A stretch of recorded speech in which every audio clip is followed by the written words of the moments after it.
All right, continuing on with domain number 3, our next section we're going to talk about very briefly vulnerabilities in mobile systems. Mobile computing, remote computing, obviously is a consideration that we have to take into account in a lot of modern enterprises today. Mobile systems can qualify as many different things. Users that need access to remote resources through a VPN.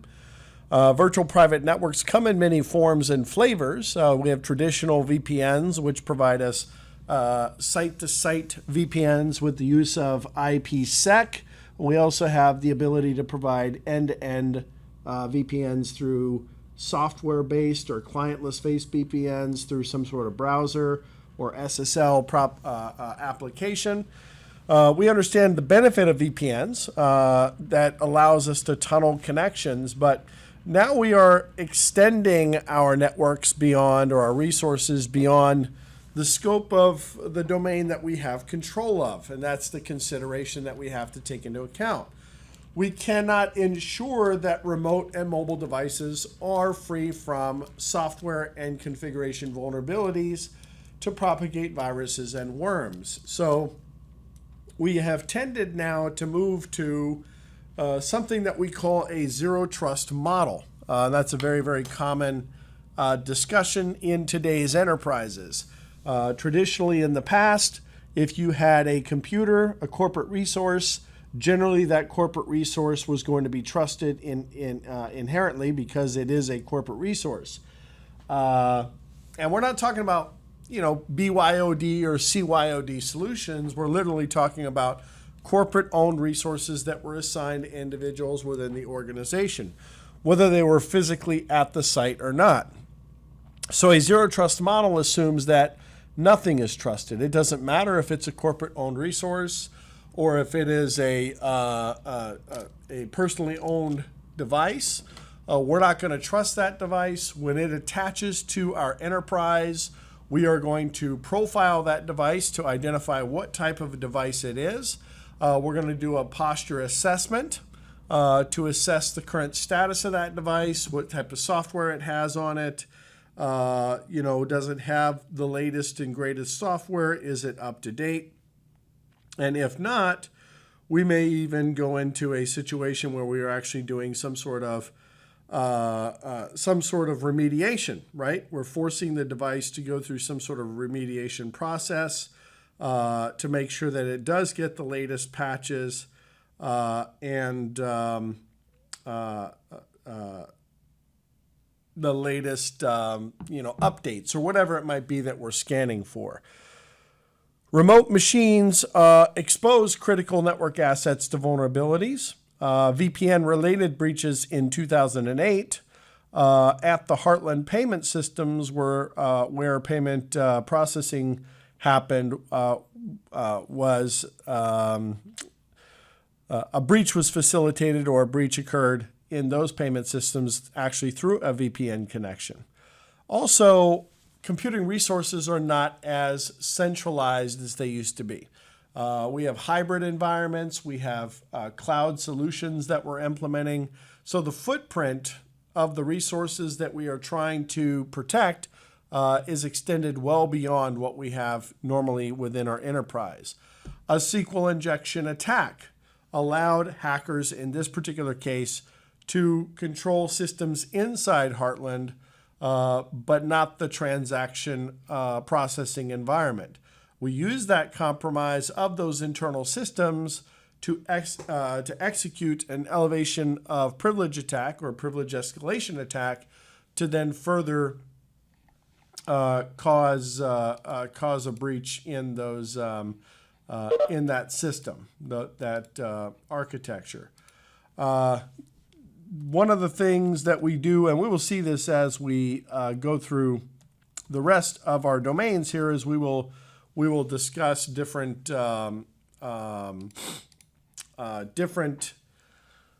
types of attacks and kind of reference different types of attacks, as they occur or as they're relevant to what we are discussing. But you're not going to be tested on any of those specific attacks. It was a pretty significant breach though in 2008. The data that was stolen from Heartland included tons and tons of digital information from credit cards and credit card transactions. So they were able to the attackers stole about 100 million card information or data from about 100 million cards.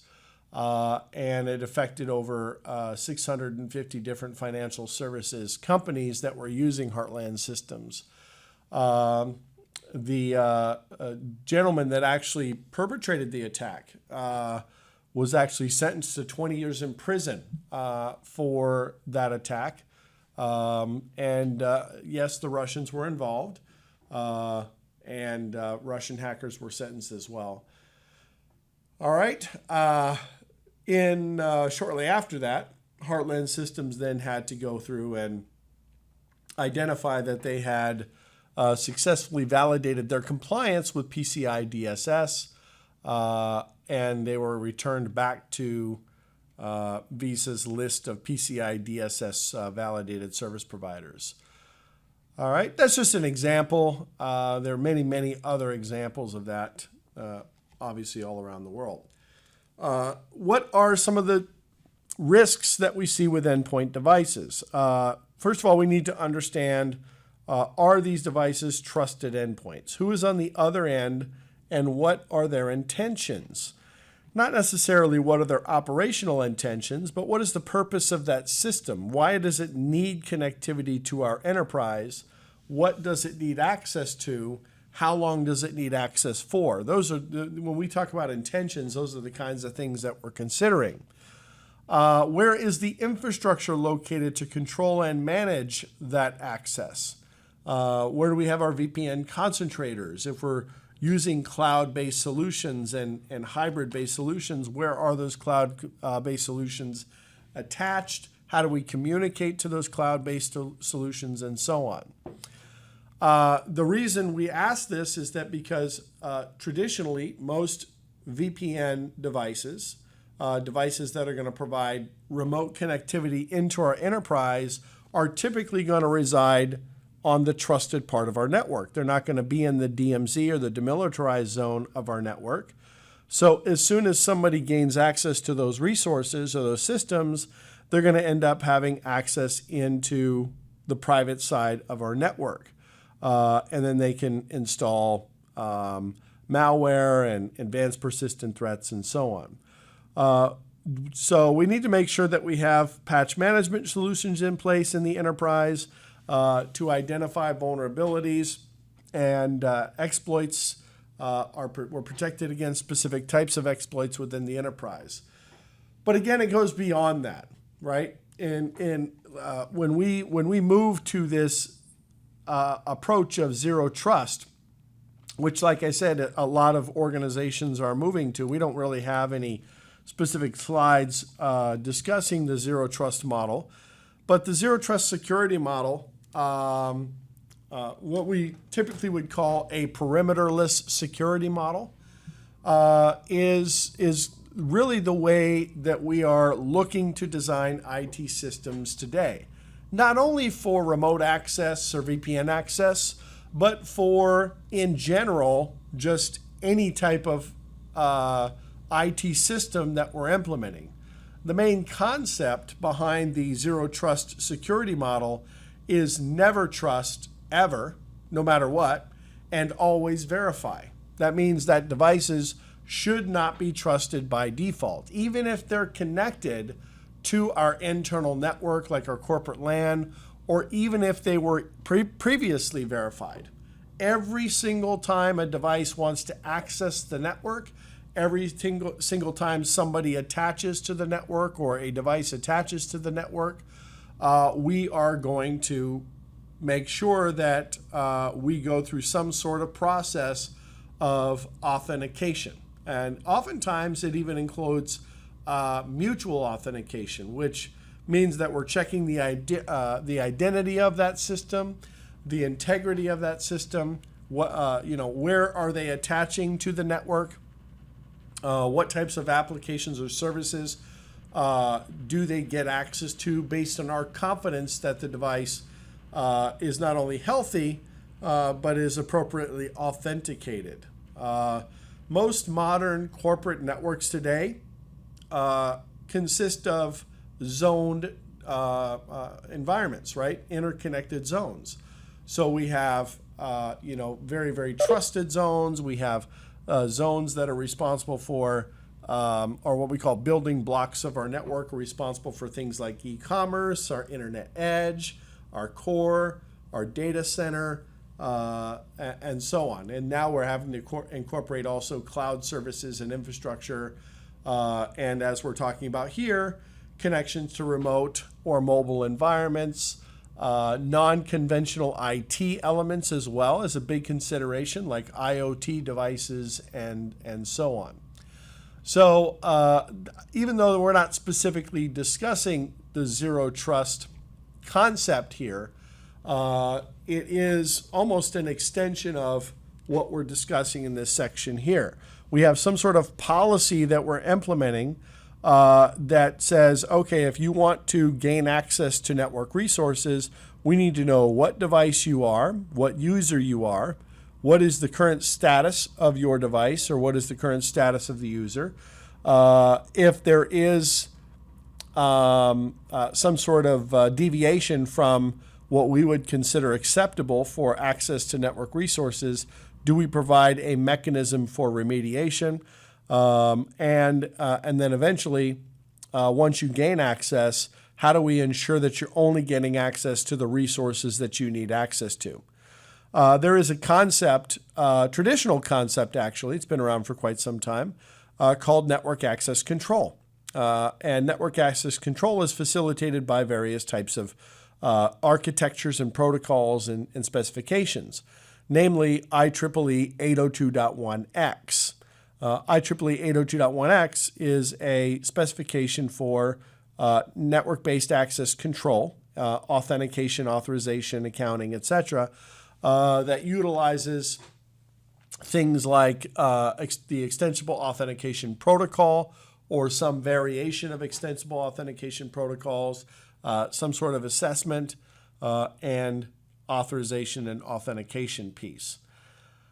When it comes to traditional mobile devices, smart devices, iPhones, Androids, tablets, etc., oftentimes users are now using those devices to communicate to the network as well. So we have to have some mechanism to handle or manage those devices as well. The architecture that we tend to use with that is our mobile device management architecture, all right, which provides us the administration of those mobile devices, which would include things like smartphones or tablets or laptops. That's going to be typically implemented with some third-party product, but it is going to provide us the ability to not only identify what types of devices are connecting to the network, we can implement features in the MDM environment, things like containerization. It provides us remote wipe capabilities if the devices are lost or stolen, encryption capabilities, geofencing options, and so on. So it would typically involve the combination of maybe an on-device application, specific configurations and policies. There would be some back-end infrastructure as well for the management of these end user devices. The number of devices that we see, and honestly, the diversity of devices that we see, and even the behavior of the users that are utilizing these devices makes these MDM solutions more and more critical. We do have options for things like BYOD, bring your own device. We also have CYOD, or choose your own device. And that would allow, CYOD would somewhat restrict the types of devices that might be attached. Maybe we have a predefined list of devices that are I guess, pre-qualified for use on the enterprise, so we don't have to worry about supporting hundreds or potentially thousands of different types of devices. But regardless of whatever it is, for mobile security, we're concerned about secure email. We're concerned about secure documents, making sure that we are protecting intellectual property, secure web browsing, or secure browsing in general, and having a secure application catalog, because these devices allow us to install applications from an app store or whatever it might be. But MDM features could include things like policy enforcement based on the corporate environment or based on the device platform specifics, for managing different iOSs like Android or iOS, or yes, they do exist still, BlackBerry devices. Certainly pushing out compliance policies and rules, maybe establishing some sort of VPN configuration on the device, identifying a catalog of applications that are permitted on the device. What kind of Wi-Fi settings are we going to allow, or hotspot settings? Do we have a mechanism for identifying if a device has been rooted or jailbroken? Do we have the capability of remote wiping either at least the containerized data that includes corporate data information, or the entire device itself? Can we remotely lock the device? Can we send messages to that device, and so on? It's obviously a little bit more involved than what we're seeing on this slide here, but it is a huge consideration these days.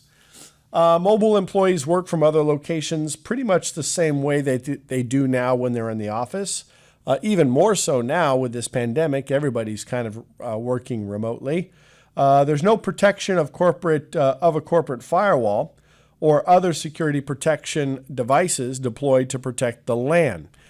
Even though these mobile users are now an extension of that LAN, the systems are exposed to viruses or worms or other types of malware, which increases the risk of the machines later used by attackers to access the network. The machines return to the corporate network past our network firewall and allow us to connect to our trusted devices. So this is a little bit beyond just the VPN functionality, right? It's like saying, okay, I take a laptop home, I plug it into my personal network, my corporate-owned laptop, or my corporate-sponsored laptop. I plug it into my personal network at home. I do some browsing, I do some personal stuff, and I get infected. And then I physically walk that laptop in to the corporate network, plug it into some port on the corporate network, and I've bypassed all of the perimeter controls that we have in place to protect the corporate network from, outside facilitated attacks. That's why this zero trust model is so important, because it's ubiquitous. It allows us to apply the same policies and principles regardless of whether a device is mobile, whether it's been remotely connected to a different network or not. Obviously, we can understand the concern here. Infected machines can easily become a conduit, if you will, for introducing malicious code into our corporate environment, even though we've already taken all of the protection mechanism or all the steps to protect the corporate environment from those types of attacks. Platform proliferation. All right. Ultimately, most employees are going to have multiple devices to where they have or house at least some corporate information or have access to corporate resources. A mobile phone, a tablet, a laptop, their own personal computer inside the network, and so on. So mobile security has to support lots and lots of different operating systems, lots and lots of different platforms. Our home-based PCs, that provide, I don't know why it keeps doing that, that provides synchronization capabilities, right? Maybe I've got a smart device and I'm concerned about the loss of intellectual property or the loss of corporate information. Somebody comes into the office, they plug their lightning cable into their iPhone on their computer. They use their software to sync that iPhone to their computer resources, their calendar, their email applications, etc. at the corporate office. And then they go home and they plug their phone into their computer at home. And now all of a sudden, that information is now synced with that computer resource that's not part of our corporate environment. So that's a huge consideration as well. Maybe we want to back up personal files and photos, but we could be downloading corporate data. Now, the solution that we use to protect against this is a data loss prevention solution. And data loss prevention can come in many different forms as well.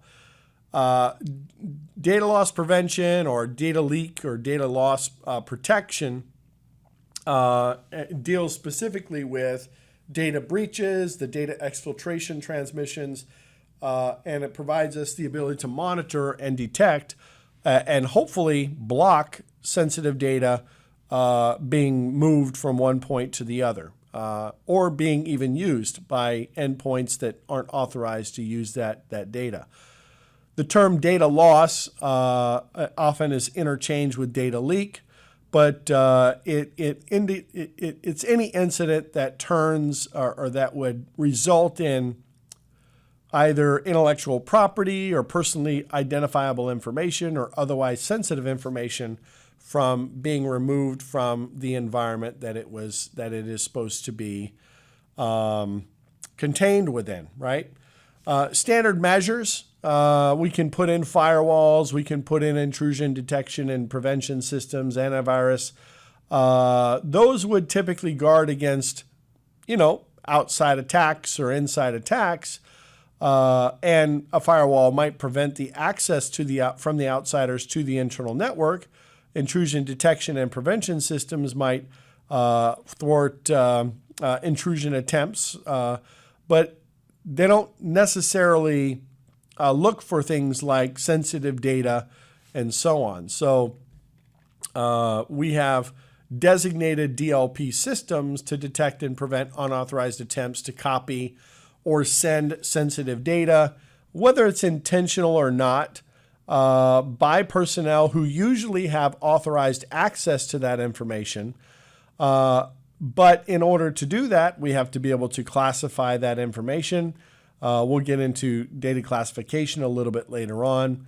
We have to be able to match that data. So we have to have some sort of data fingerprinting technique. We have to have, it could be done with regular expressions, lexicons, conceptual definitions, keywords, etc., or statistical measurements. And then we have to be able to take an action against the loss of that information. All right, so data identification is one of the key elements. Data at rest is a consideration. Data in use is a consideration. Data in motion, and so on. I think we actually do have some discussions later on about data loss prevention. Let's see what they're saying here. Employees want to back up their personal files and photos, but it could be downloading corporate data and passwords onto their home computer. If an employee's home computer is infected by Trojans or spyware, it could compromise the security of that corporate data. If the computer has unpatched vulnerabilities, cyber criminals access the mobile data that is backed up, and then, of course, they get access to the private information. All right. This is why a defense in-depth approach is so important. We have so many different things to consider when we are talking about protecting, protecting endpoints. Other different types of mobile attack vectors, smishing.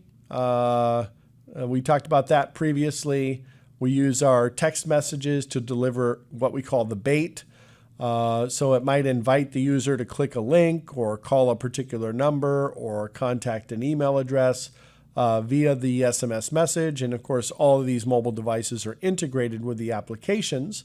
So when they click the link in the text message, it might launch their email application or their web browser, where they might provide their private data or credentials to visit a particular website. URLs may be hidden based on mobile browsers, kind of behavior to hide that information. So there are other types of SMS attacks, but that's one of the more common ones. Email is always going to be a concern. The phone itself could be a concern, right? Phones, especially smartphones today, have the ability to capture all kinds of information. They can capture videos, they can capture photo, they can do recordings, audio recordings, and so on. And then also these devices are integrated with social media applications that often just sit there and run in the background. In fact, a lot of different applications kind of run in the background. So mobile device protection is a huge concern. And it's not just a phone, right? It could be a tablet or other smart devices that we might be using in our environment. So mobile security is in essence the protection of these devices. We didn't even really talk about the concept of wireless computing and some of the concerns that we have for wireless computing. But these devices have become kind of preferred targets of attacks because they have personal information, they have passwords. We don't tend to think of security on those devices as much as we would with say a desktop computer in the office and whatnot. There are lots of exploits that target software vulnerabilities. A lot of these software applications that you can get from the App Store haven't been vetted or verified for security best practices. It is a big concern. All right. Location information, definitely something to consider.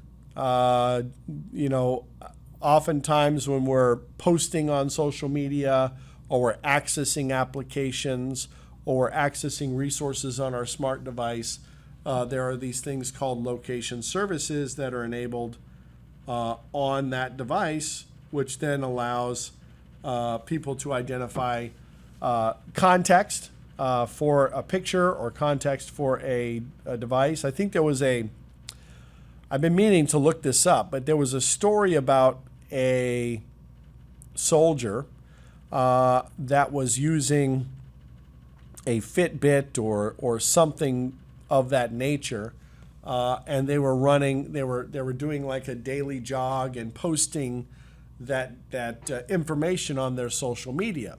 Seemed like it was relatively benign information. I mean, there wasn't really any specific information about that, what he was posting, but with just a little bit of information gathering and sleuthing, somebody was able to identify that this particular soldier was stationed at a FOB in Afghanistan, and eventually was able to identify the path that he was running as the perimeter fence of this forward operating base.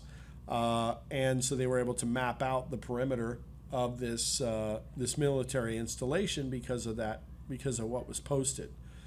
Now, not to say that they couldn't have gathered that information through other means, but if it's a non-technical or a terrorist or some other entity that doesn't have a lot of resources like satellite imagery and so on, then maybe this was the only way that they could gather that information. All right. But when it comes to mobile devices, we kind of concern ourselves with things like annoyance, certainly stealing money, invading privacy, malicious tools that might be downloaded. But the mobile devices generally have been seen as a weak spot and can be used as attack vectors, right? Botnets and malicious applications, malicious links on social networking, spyware, and so on can be easily facilitated with these mobile devices. We can easily force mobile devices to participate as a zombie in a botnet. We can force the phone itself to make phone calls. We have APIs in the device that allow us to control that device to do specific things like take a photo or make a call. We can use compromised smartphones to record conversations. The concept that and I've seen this.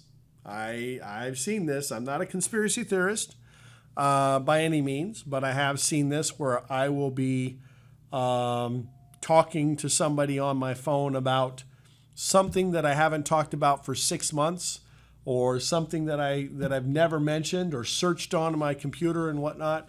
Maybe it's I'm looking to buy a new house, and this is the very first time I've mentioned it.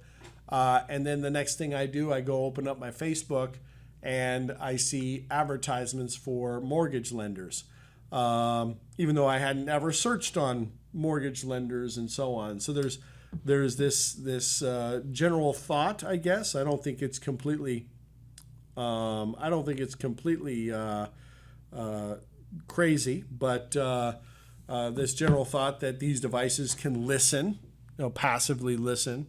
We talked about that. I've talked about that in regard to things like Alexa or Google smart devices and so on as well. Certainly, we can steal users' identities. We can usurp their identity. We can reduce the usability of the phone, discharge the battery. That would be more of an annoyance type of thing. We can remove personal items, photos, music, professional contact information, because we might have synchronized calendars or contacts, and so on. There's a whole plethora of things to consider when it comes to securing mobile devices.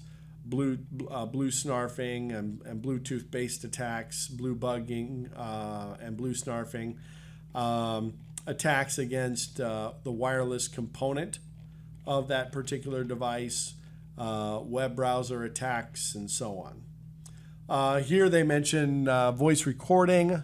We can have low-level access to the hardware of a mobile device through its operating system, which would then give the attacker the ability to activate the microphone and record sounds or voice that are close to the mobile device, documents that are stored on the device, credentials that might be cached or stored on the device, and so on. I think we could literally spend at least a full day or more than a day talking about considerations for mobile security. These are just some of the highlights. All right.